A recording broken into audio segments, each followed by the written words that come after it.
Hey guys, welcome to Crazy Days. Today we're going to talk a little bit about my prep item for the week. We've kind of used this before, but we're going to take a different twist on it. Some of you may know about it, some of you may not. We're going to be talking about essential oils. So today, get my sleeves rolled up. Most of you know that I think everybody ought to have an essential oils kit because of medicine wise, your medical cabinet, whatever. That's the way I've talked about it before, but today we're going a different twist. A lot of you, some of you may know, but a lot of you do not know about cooking with essential oils or using it in your drinks and things. Danny and I have separate containers because he will not pick mine up and drink it because it usually has grapefruit or lemon or both, or slim and sassy, which is a combination. I always have my oils in my water, my flavored water. I don't have to buy water. I get it from my sink or from my refrigerator where we have a dispenser, and I add my oils to it. So you can add oils into a lot of things other than just for your medicine cabinet. So, and today I'm using my Holiday Joy. I got this last year at Christmas time. It is a combination of, Siberian fir, wild orange, cloves, cinnamon, cassia, Douglas fir, nutmeg, and vanilla. Okay, so this smells like, in my house right now, that you've been cooking, and I ain't been cooking, okay? But I'm fixing to make me some stuff here in a few minutes. This book is from Modern Essentials, and it's called Living. It is actually a cookbook for essential oils. And so I'm going to try and put a link in the description below for you on this book. But did you know you can cook with oils? In the very beginning, it shows you what oils you can cook with.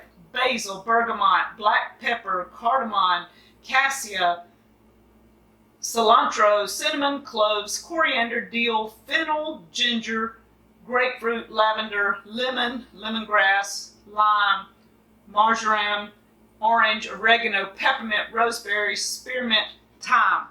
Okay, so it gives you a list, and that's pretty awesome, right? Then you turn over, and it gives you some guidelines. For your citrus, 1 drop of citrus can substitute for 1 teaspoon of citrus zest. Okay? If the recipe calls for zest from 1 citrus fruit, you can use 3 to 10 drops of an essential oil instead. So that kind of gives you an idea how to figure it, you know? For mints, 1 drop of essential oil is the same as 1 teaspoon of dried mint or 1 tablespoon of fresh mint. Okay, cinnamon and cassia are very similar. So 1 drop of cinnamon for 1 to 2 tablespoons of ground cinnamon, or 1 drop of cassia for 1 teaspoon of cinnamon or cassia. Okay? For things like basil, marjoram, oregano, rosemary, cilantro, dill, etc., a toothpick dipped in that oil and then stirred into your mixture adds more than you need to a taste because they're very potent. If you put a drop sometimes in it, it's too much. Your floral herbs like lavender can be used, and again, dipping a toothpick and adding it to it may be all you need. I know a lot of people add lavender to many of their dishes, and they said it just kind of ups the flavor a little bit, so it's really great. So this book, called Living by Modern Essentials, has lots of recipes. Okay, so one of them that I'm going to show you, and I'm thinking of trying this because I was really wanting some York peppermint patties the other day. This one is called Inside Out Peppermint Patties. Doesn't that look great? Okay, so it calls for 1 pound of powdered sugar, 4 ounces of cream cheese softened, 7 to 14 drops of peppermint, and I'm assuming that's according to how you would like it, how much pepperminty taste you want, and 6 ounces of semi-sweet chocolate chips. And it says you use a mixer, you gradually add the powdered sugar to the cream cheese, then you add your essential oils, your peppermint, You roll the dough into small balls and place them on a baking sheet lined with wax paper or parchment paper. Create a small indentation in the top of each one, cover with plastic wrap, and refrigerate for 3 hours. Then you melt chocolate in a double boiler, fill a piping or freezer bag and snip the corner. In other words, like you're going to decorate a cake, and you fill the center, the indentation that you just made, with that chocolate. And you let it cool, and you keep refrigerated until ready to serve. So I'm assuming if you want colors like they did green and stuff, you can do all different colors, or you can leave it the normal white and have chocolate in the top. Sounds good. I've been wanting peppermint patties so bad, and so now I know I can make my own. It sounds really great. Spaghetti.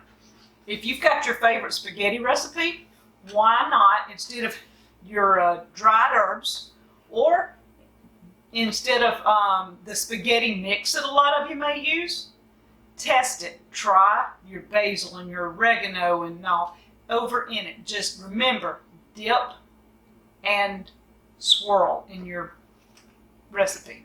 So guys, I have here my little box. Danny made the things inside. Let me just kind of flip it up and show you. You see? He made the dividers. The little box cost me $2 at our discount store. And it says, "Hello Pumpkin." And somebody asked, why did it say that? It's because that's what was on it when I bought it. No special reason. Has no bearing whatsoever. But in it I have a variety of oils. Tangerine, wild orange, my lemon and lime. You want a key lime pie? Hey, lemon pies? You just substitute what you need in it. Peppermint. Okay, so I'm talking about making my peppermint patties. I'm going to use this peppermint. Peppermint's like probably mine and Danny's favorite thing. I like peppermint for headaches. I use lavender and peppermint together for my headaches. Danny uses it for his stomach. Hey, we're even going to be eating peppermint. Amanda made me, that's Amanda from Freedom Acres last year, made me a whole supply of candies, and she used her essential oils. They were awesome. So I've got to get her recipe too, because that was worth it. My prep item this week is essential oils again. Check out this book, Modern Essentials Living. Check out the doTERRA oils. There's a link in the description below. You might want to just cook with them. Or you may want to keep them stuck up in case you can't go to the grocery store and you want to make something and you go, oh, I don't have any lemon zest. Oh, I need lime. Guess what? I need cinnamon and I'm out. You got your oil stash, you got your cooking things. So guys, check it out, and thank you from Crazy Days.